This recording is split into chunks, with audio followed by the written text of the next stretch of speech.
Hello, and welcome to the first video of a new series we're going to be trying out over the next few weeks, Smuggler's Tales.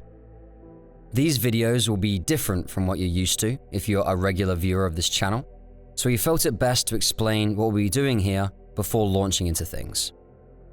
Smuggler's Tales will be told from a strictly in-universe perspective, with lots of ambience and atmosphere, each focusing on a topic that might otherwise be too small or too obscure for a regular video. There's stories that you might hear from smugglers at the many cantinas of the Star Wars universe, and we're going to be presenting them exactly like that. All the information in these videos will still be accurate to legends and sometimes canon. We're still not going to be inventing details or anything, though we will present certain details that wouldn't be public knowledge as myths or hearsay to maintain that in-universe perspective. We hope you're as excited about this new series as we are, and with that out of the way, let's begin.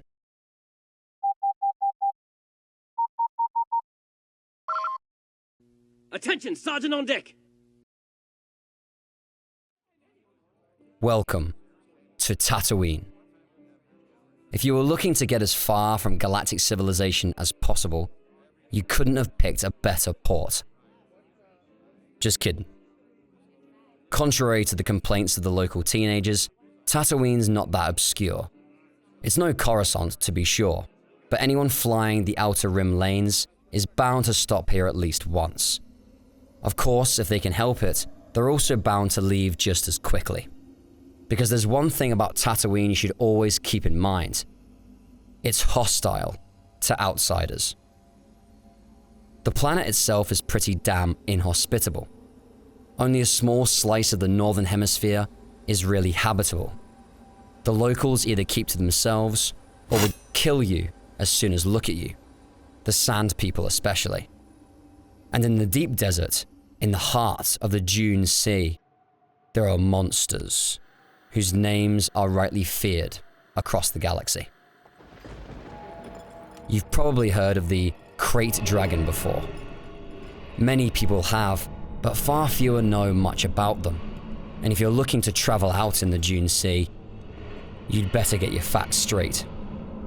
So sit down, have a drink, and I'll tell you all about Tatooine's most vicious predator. If you're looking to learn about any given planet, it's always best to talk to the locals. On Tatooine, though, it matters what locals you choose to talk to. The spaceports are full of some of the galaxy's worst scum, and many of them will happily spin up a convincing lie to grease a few credits free from a gullible traveler. The moisture farmers and rural settlers aren't as given to deception, but they know precious little beyond their narrow fields of expertise.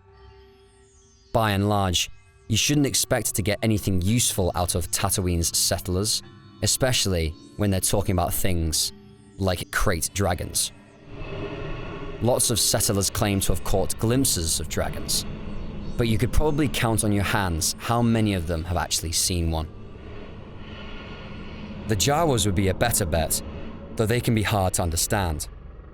They say their language is partly pheromone-based, and that they communicate with outsiders using a clunky trade language. And whether or not that's true, even translation droids can struggle with their language sometimes.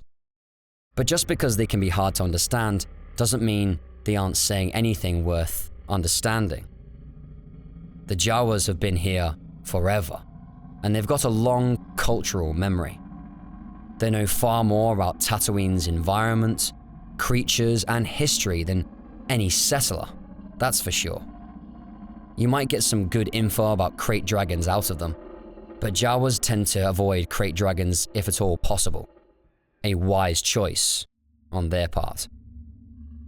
You do best to talk to the only people on this planet who regularly battle the monsters. The sand people. Of course, that's easier said than done. The sand people hate outsiders and usually try to kill any they see on sight. They have an ancient blood feud with the settlers here, you see, and it takes some real convincing to just survive a hello. But the Sand People are, nonetheless, the leading experts on Krayt dragons. Their greatest warriors strive to slay one and bring back a dragon pearl, and the various tribes often have to contend with Krayt dragons hunting their banthas. It's from the stories of their warriors that we get most of our knowledge about these beasts. That, and venturing out into the wastelands ourselves. Krayt dragons often hunt in the vast, open wastes of the Dune Seas, but they actually make their lairs in the mountainous regions between the desert basins. Highland regions like the Jundland Wastes are dotted with large caves that are ideal for Krayt dragons to live in. The Laguna Caves near Mos Espa are a good example of an ideal Krayt dragon lair. Or they would be, if it weren't for the pod racers tearing through and waking up the local dragons every year. Krayt dragons spend the bulk of their lives hibernating in these lairs, only leaving to mate or hunt. When they hunt, they feast, and one meal can sustain a dragon for quite some time. Krayt dragons eat all sorts of animals, though their preferred prey are banthas, which is why they come into conflict with the Sand People so much. Krayt dragon mating season is in the summer, and it involves Krayt dragons from all over gathering in the canyons to, well, mate. Mating season is probably your best chance of seeing a Krayt dragon, but it's also an extraordinarily bad idea to go looking for a dangerous apex predator while it's overpoweringly horny, so maybe pick a different season for your hunt. During the summer, the canyons of Tatooine erupt with the frenzied howls of mating Krayt dragons, a sound fearsome enough to make even Sand People scatter in fear. If you're smart, you'll do the same if you ever hear such a thing. Given that they're reptiles, Krayt dragons are born from eggs. It's unknown how long they live or even how long it takes for them to grow to maturity, but they never stop growing until they die. The bigger a dragon is, the older it is. Krayt dragons aren't immortal though, and when they do eventually start to die, they like to gather in one particular valley, the Krayt graveyard. No one knows why, but they've clearly been doing it for a while because the valley is choked with Krayt dragon bones. They say it's full of pearls too, but that's just hearsay. Very few have ever returned from the Krayt graveyard alive. The most well-known kind of Krayt dragon is the canyon Krayt, which is by far more common. You'd never guess from the name, but these dragons tend to hunt through the canyons and valleys of the highlands they call home. Despite being reptiles, they tend to prefer the shade, though they've been seen hunting both in the day and at night. Once in a blue moon, a canyon Krayt will venture out into the open desert. If you see one out in the open, be extra careful. Odds are it's hunting outside its usual range due to a lack of food, and even the smaller canyon Krayts will devour you without a second thought. Canyon Krayts are on the smaller side for Krayt dragons, but they're still pretty damn big. On average, they're about 30 meters in length, and they mostly just look like enormous lizards. They're completely covered in yellow-green scales so tough they're blaster resistant. They've got a ridge of dorsal fins running along their backs and a crest of horns on their heads, which are sharp and potentially dangerous. Canyon Krayt dragons walk around on all four legs, and they've got long tails that are usually forked at the end. They've also got sharp claws that can rend durasteel, and their teeth are even sharper. They'll make a meal out of your land speeder if you let them, and no armor in the galaxy is strong enough to protect you from a Krayt dragon's bite. Despite their sharp teeth though, Krayt dragons don't chew their food, they swallow their prey whole. If you think you'd be too tough for them, think again. They also swallow boulders that they store in their gizzards to help grind their food down until it can be digested. These boulders are in turn smoothed out by the Krayt dragon's stomach acids, becoming one of the most sought-after treasures in the galaxy. Krayt dragon pearls. Even the smaller pearls from canyon Krayts are priceless, and I've heard that they can even be used as lightsaber crystals if refined properly. Good luck getting one though. If you want a dragon pearl, you have to kill a Krayt dragon, which is easier said than done. There are techniques that make the job easier, however. Krayt dragons struggle to figure out 2D images, and they can easily be baited into attacking shadows. They also don't have much restraint when it comes to hunting. Bring a few banthas to the mouth of a Krayt dragon's lair, and you're bound to lure it out. Lastly, the canyon Krayt does have a single weak point in its armor. If you can manage to fire a shot right up its nose, it will go through the dragon's sinus cavity and into its brain, killing it instantly. It should go without saying that this is extremely hard to pull off, but nonetheless, this technique has allowed the galaxy's best hunters to fell canyon Krayts with some reliability. But the canyon Krayt dragon is just the tip of the iceberg. A far larger and far more dangerous kind of dragon can also be found on Tatooine.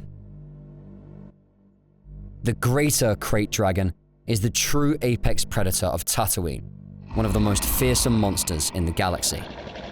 They're extremely rare, but there's debate over whether that's because there aren't many of them or because very few people survive an encounter with one. They can grow to be over 100 meters in length, and they need 10 to 16 legs to support their enormous bodies. Their tails are long and barbed, and their necks are long too, while their heads are packed full of sharp teeth. These monsters actually swim through the sands of the Dune Sea, a technique that allows them to sneak up on their prey. It also means that it's very rare to actually see one in full.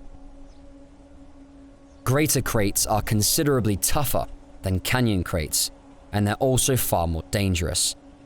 Part of this is because of their size, part of it is because of their ambush tactics, but the biggest reason these monsters are so dangerous is because of their venom. Greater Krayt dragons spray acidic venom from their mouths, which can kill on contact.